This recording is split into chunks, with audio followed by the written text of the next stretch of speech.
Hello, hello. Welcome back to the Lorethrough. Today is episode 123, and we're going to finally see what's up with the Flame of Ruin. And maybe get a couple things on my mind spewed out my lips. We'll see what happens. It's been a little bit since I've recorded, and I feel like I say that every handful of episodes. And it's true, I kind of record these in bulk when I can. And life gets the better of you, and it happens, but we've still had a fairly regular release schedule. I think there's only been 2 exceptions to releasing on the daily, and those exceptions still have had some sort of release on the YouTube channel, so I feel like we've done quite well for ourselves. But I've been doing a lot of PvP-related content because patch 110 was released, and frankly, here it is, Forge of the Giants, there's the title card. It's kind of pathetic looking, isn't it? But, doing the lore through kind of feels like a day off compared to the PvP. I'm not that bright of an individual, and so the PvP takes a whole lot of my neurons firing at the same time to get anything productive done. But yeah, the Flame of the Giants is kind of in shabby condition.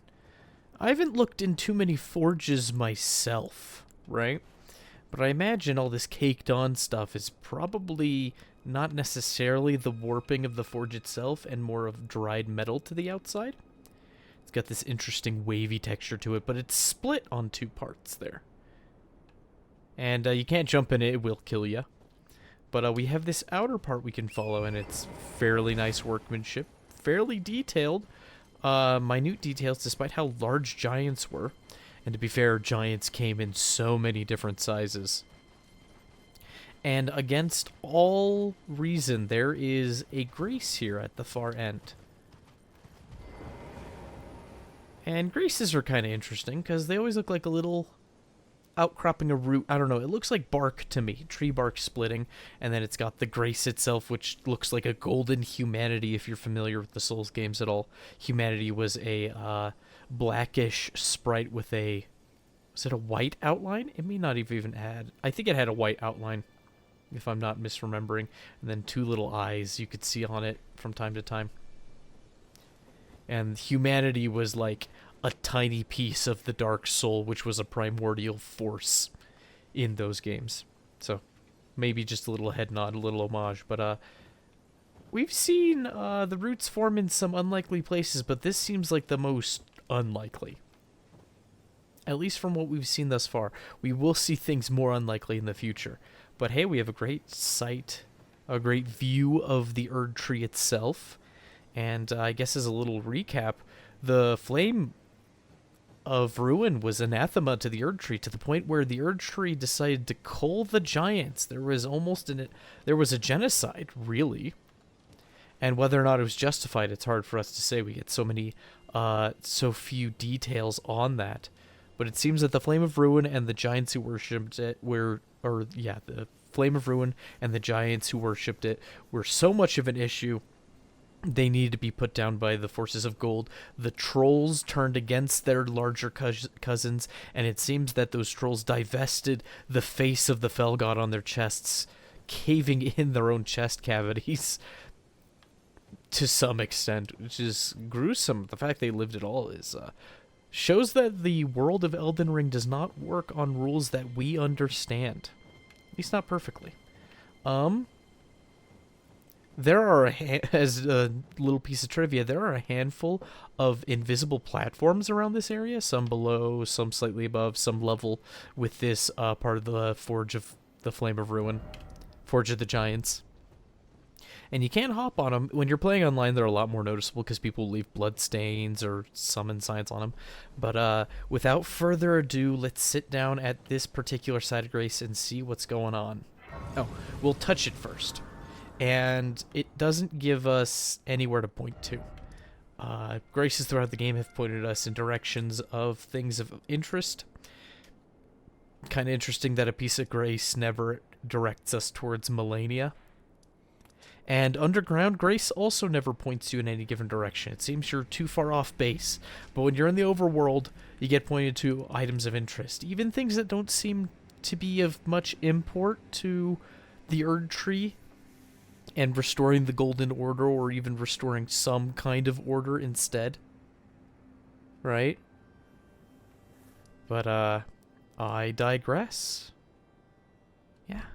So, yeah, let's sit down here. Sorry, I was just remembering some things I needed to do, and so I almost lost my train of thought. But we'll talk with Melina. We'll get this taken care of. And then there's actually an alternate way that this can go, and we'll hop on the alternate perspective character to get that taken care of. And maybe one other thing that they need to take care of. I have long observed the lands between. This world is in dire need of repair and death. Indiscriminate. Are you prepared to commit a cardinal sin? So she asks us if we are prepared to commit a cardinal sin. Now, Melina, when you look at her character model, her hands already look like they've healed over from burns. And she's a spirit. And she is aware of this process and the power it has to some degree, which is very fascinating.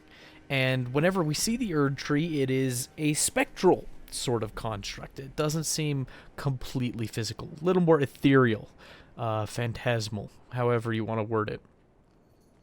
And so it makes me wonder if Melina has something to do with burning things in her previous life, or in her corporeal life when she had one. Assuming she had one. Maybe she never did. Maybe she's a fire spirit of some kind. Who knows? But let's continue forward, and then we will continue with our speculations. Very well. Let my hand rest upon you for but a moment.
O Erd Tree, you shall burn.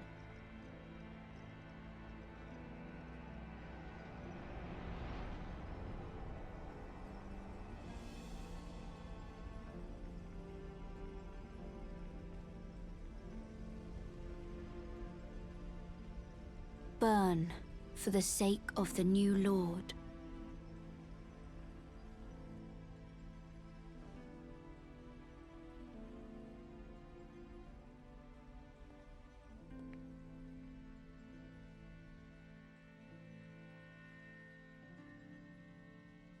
Thank you for guiding me here.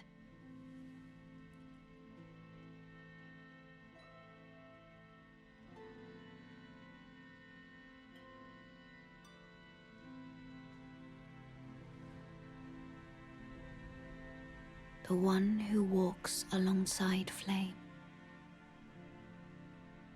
shall one day meet the road of destined death.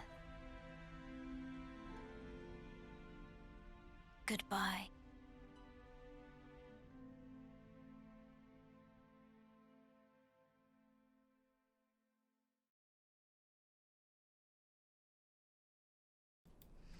Well, that was a sight to behold, wasn't it?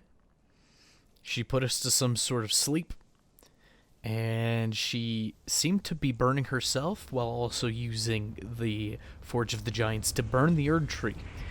The connection between her and the Erd Tree, not so certain, but it almost was like a voodoo doll effect. Not sure if that was intentional, but that was my first thought looking at it.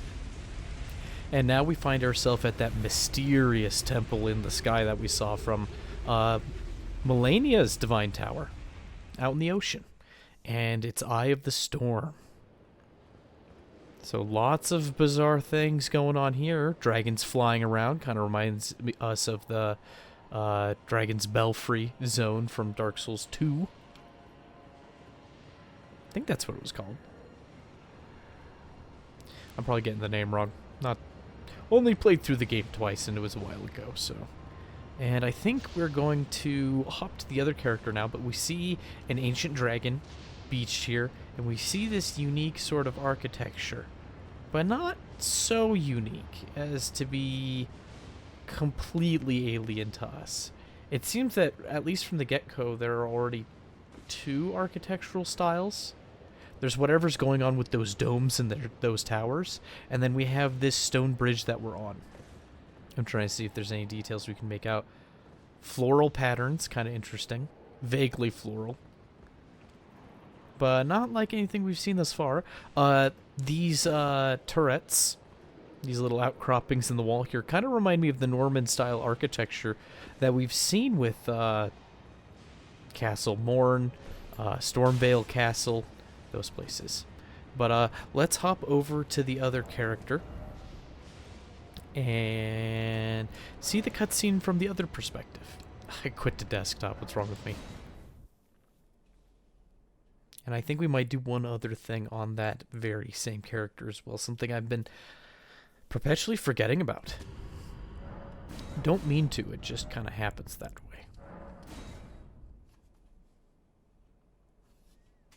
But I've already prepared this character and put him right up against the forge. So if you remember, this character, our alternate timeline, has taken upon himself the flame of frenzy, and Melina swore to kill us should we become the Lord of Frenzied Flame. So let's rest at the side of grace. And now we can listen to the sounds of flame instead of talking to Melina.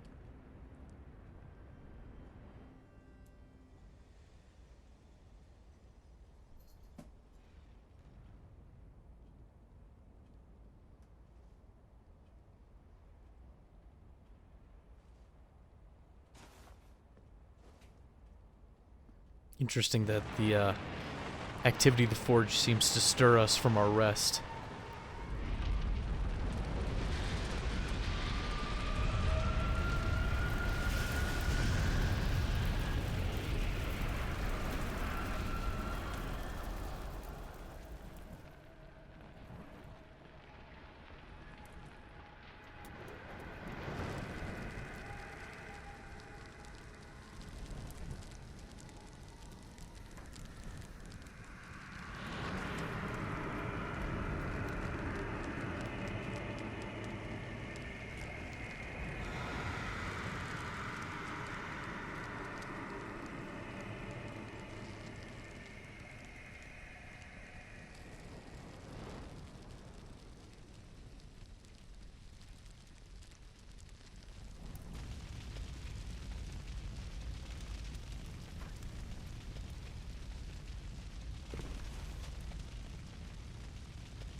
Kind of interesting. It's a very similar scene, but the music is tonally different, and the controller vibrates a bit as you catch on fire.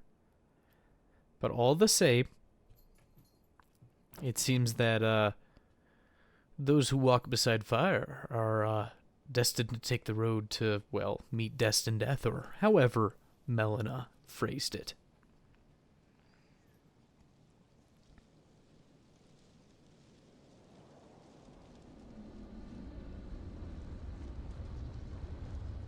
And here we find ourselves, again, at this mysterious temple in the sky.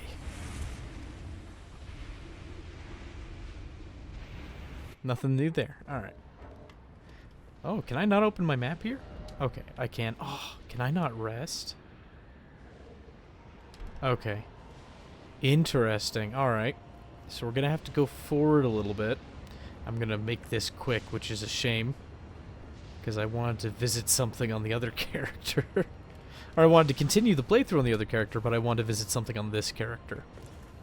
But we have some mysterious floating rocks and high-level monies and smithing stones. I guess we will do a partial observation until we get the other character caught up to this point. So, big swirling tornado. Looks like a giant piece of sackcloth. I feel like they could have animated that just a tad better, but the rest of the game's been amazing. I haven't looked at too many tornadoes in my life, but it seems a bit off. Maybe it's my PC. And here we have Farum Azula Beastmen, complete with their curved swords. Very interesting, to say the least. We're gonna mince them really fast. This character is severely overpowered. They're only on the new game cycle like 4, I think, and they're just massively overleveled. But mostly just to get to the Grace. Really, not dead, huh?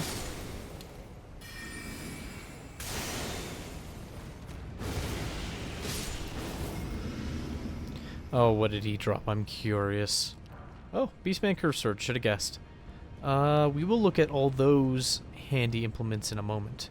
But here we have a Site of Grace, unique tombs.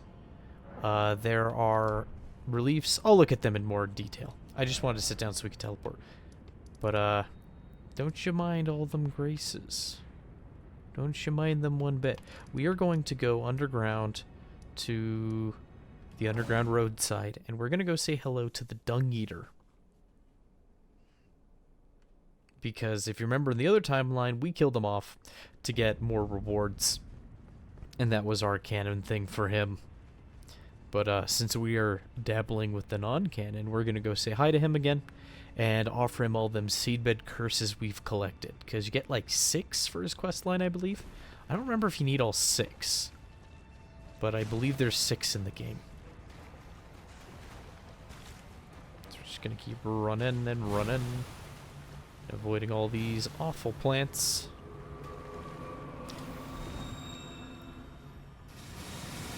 And we are in the clear. There shouldn't be any enemies up here. There might be. There might be. Who knows? I say that too much. I need to vary my speech a bit. But hey, here's our dung boy. Gross.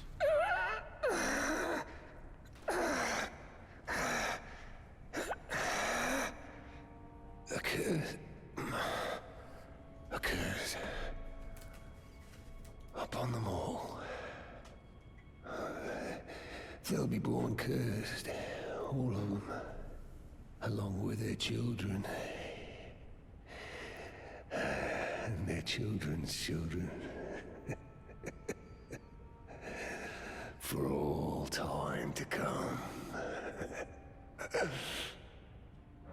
And now we can give him the seedbed curses. And we gave him one before, just to see what would happen. But now we're going to give him enough to finish the quest line.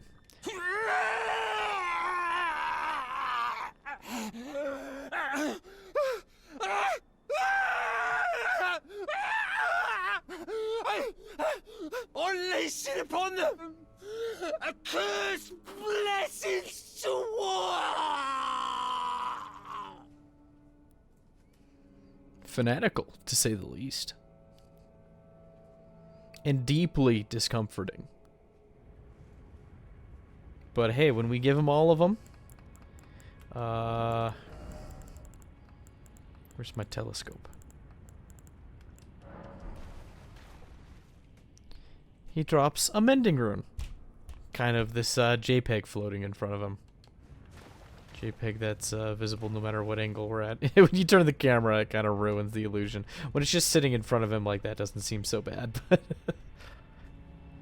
But the only other instance that we've seen quite like this is with Thea, when we got her mending rune. So we'll pick that up, mending rune of the Fell Curse, and let's take a look at that key item there.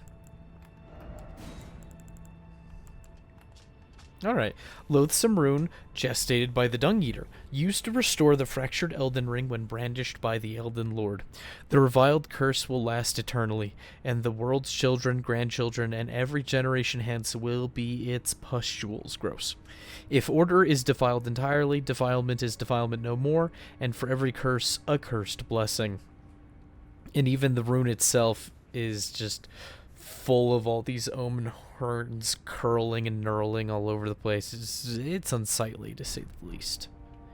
But now we've seen that, and we are thoroughly disgusted. Now we can hop back to the main timeline. We have like 10 minutes left in the episode or whatnot, and we'll see how far we can get.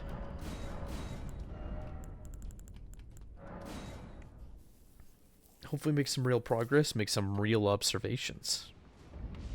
Alright, it was like a weird dream. It was like nothing bad ever happened to us. But yeah, we have this dead ancient dragon. And this one seems to be more stone than anything else. The other ones that we've seen, the dragon communion altars, they had a bit of meat to them. They had visible eyeballs and whatnot. So this seems to be more like a stone asset intentionally left here. And the other one seemed to be a repurposed, well, model for one of the ancient dragons. There's this fantastic structure, this huge building, and looking at the size of it, and compared to the size of the world map, if you were to pick it up and move it, it would be a city on par with Leyndell. And there's no other city quite that size. Now, we don't have all of it. There's hollow bits. It is floating in the air, after all. Quite inconspicuously, I might add. And I didn't grab that, but it was only a level 9 rune, so we're going to leave it. Thankfully, we saw what that was, so I'm not going to be driven mad, but, Crumbling Farum Azula. It seems, though, that we have these pots. We have these bones of creatures that are not human. Looks like cow bones, honestly. At least one of them's a cow bone skull. Actually, multiple of them are. Interesting. So, livestock. Or at least perceived livestock. Maybe there was a cow version of the beastmen. I don't know.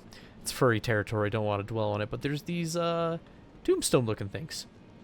I guess they could be caskets for extraordinarily flat creatures. But they don't seem to have a easily perceptible lid. But they did say the ways of the beastmen were beyond human ken. This is probably our first chance to look at the middle structure, which we can see on the map here. It's kind of impressive, right? Multi-storied, very decorative, reminds us of the Bestial Sanctum in Caelid.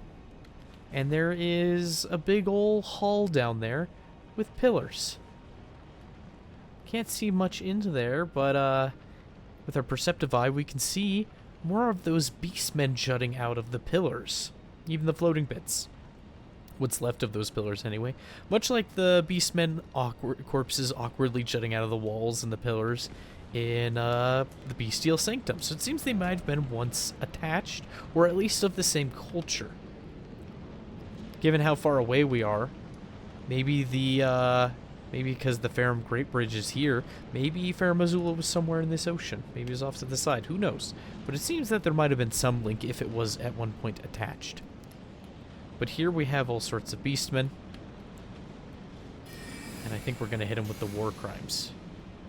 See if I can angle that. Oh, beautiful.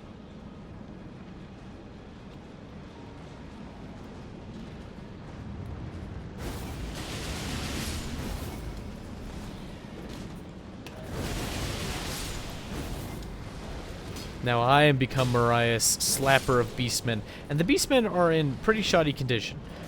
They've got exposed bone. They're honestly, they look like zombies, you know? They have their curved swords, and they have their unique attack patterns. He punched with his sword there. As you'll see, it's bladed all the way around. So let's take a look at the beastman curved sword.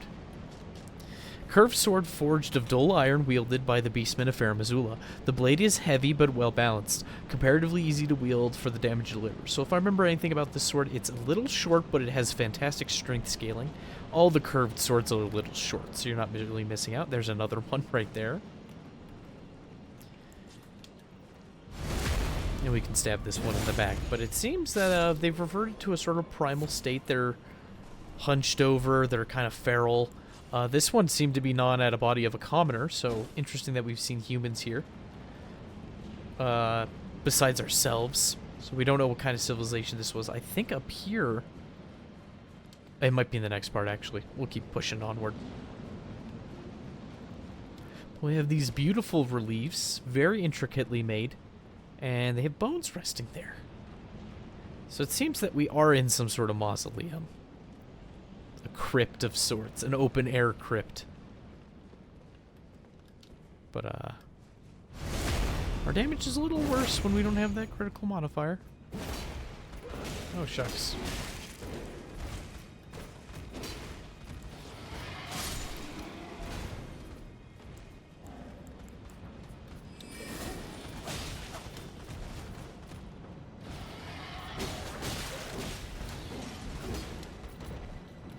Stab him in the back, make quick work of him. Discover a sanctuary stone. I guess now's the time to look at sanctuary stones as well as ruin fragments. A rare piece of stone fragment found near places where ruins have fallen from the sky. Material used for crafting items. It feeds and strengthens the light as it shines. Kind of neat. And I think if we wanted to look at ruin fragments, here it is. Stone fragment found near places where ruins have fallen from the sky can be used for crafting or simply for throwing at enemies. These shards of stone are believed to have once been part of a temple in the sky. They glow with a faint light from within. Interesting. Another body. Lightning-proof dried liver. Strange place for it. And I believe in this little restroom, room for resting, I'm not trying to say restroom, looks like we have little depictions of people. It looks like some sort of noble. Perhaps, I need to put a glowstone on my bar. Or whatever it's called in this game. Yeah, it's glowstone. Put that there. Here we are. Okay, so we have a little figure wielding a crozier. Definitely humanoid. Doesn't look bestial to me. And perhaps a matriarch holding a child. Could be a woman. There's lots of them. Very different ornamentation than we're used to seeing. Yeah. Very interesting. So beastmen are here. And the beastmen possess knowledge beyond human ken. They have some tie with Farum Azula. They're called Farum Azula beastmen when we fight them as bosses, after all. But there's definitely depictions of humans here in places of prominence. So maybe it isn't solely a beastman civilization. We haven't met any named beastmen to my knowledge. We've heard tale of Sarash, who was a lion, but we're not sure if he's a beastman outright. A bestial man. Okay. And I want to use an item. There we go. So if we look around here, the mausoleum expands quite a bit. We have lots of bodies in these areas here.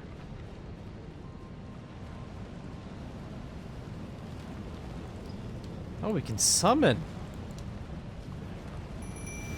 That'll be very helpful. I'll do that, yes sir. Drink my physic for the upcoming fight.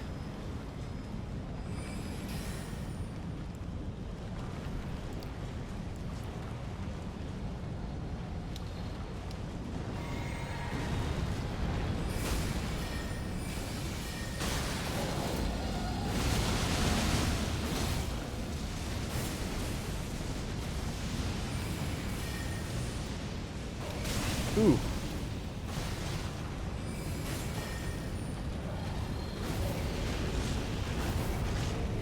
Didn't do so well at hitting him, but...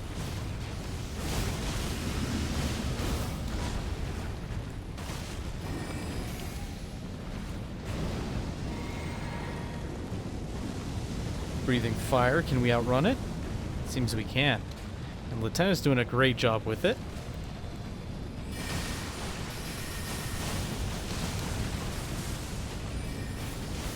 Ooh. As we get domed.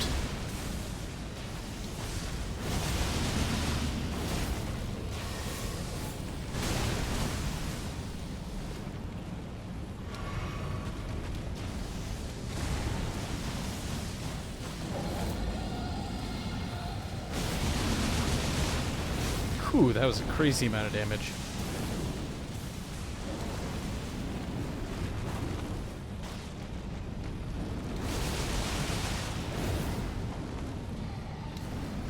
Ooh, dealt me in. See if I can actually dodge this sucker. Oh, the ancient dragon died first. And Latenna did great work narrowing or whittling it down. Ancient Dragon Smith and Stone. Not nearly as terrifying as they once were. Due partially to overleveling, I apologize, but... Okay. Grab this item. Okay, now we've properly entered Farum Azula. There's more of these tombstones all about. We will cut the episode up here. Episode 123. I hope that's what I called it at the beginning. May have called it 122. I'm foolish like that. But we will cut there. Thank you for joining me today. We went all over the place, a little bit to talk about, but we'll have more to look at next time. I mean, look at these drapes hanging from ropes. Fascinating. The Beastmen had textiles. Were the Beastmen just a subservient servant class to whoever owned Farum Azula? Don't know. Tune in next time. Maybe we'll postulate about it. See you later and have a good one. Bye-bye.